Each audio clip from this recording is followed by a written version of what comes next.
muqdisho waxa ay qayb ka tahay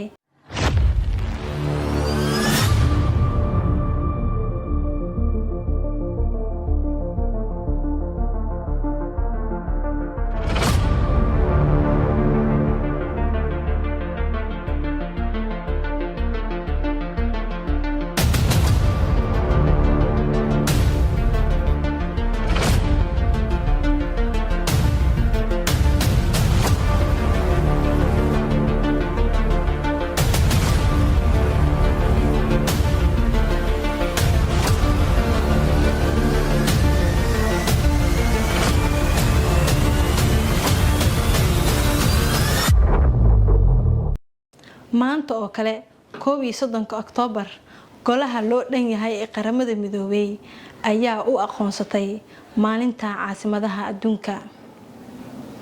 Muqdisho waxa ay qayb ka tahay caasimadaha soo koraya isla markaana isbedelada faraha badan sameynayo.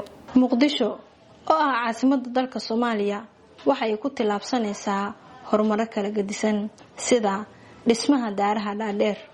Waxa si xooliya u socdo tartanka dabaqyada kuwaas oo aan kala joogsi lahayn. Waa dhismayaal midba midka uu ka dambeeyo uu ka sii qurux badan yahay isla markaana sare u qaadaya bilicda dalka. Inkastoo Muqdisho ay qayb ka tahay caasimadaha soo korayo, haddana dadka saadaaliya arrimaha horumarada caasimadaha waxay Muqdisho ku tilmaameen in sanadaha soo socda ay qayb ka noqon doonto tartanka caasimadaha adduunka.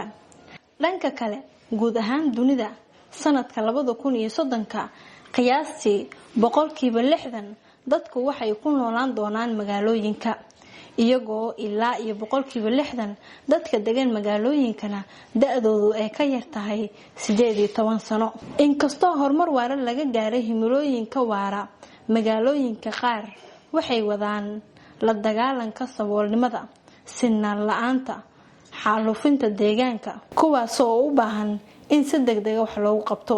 Maalinta magaalooyinka adduunka sanadka 2024 halku dhugeeduna yahay dhalinyarada, isbedelka cimilada, ka talinta waxqabadka maxalliga ah ee waaritaanka.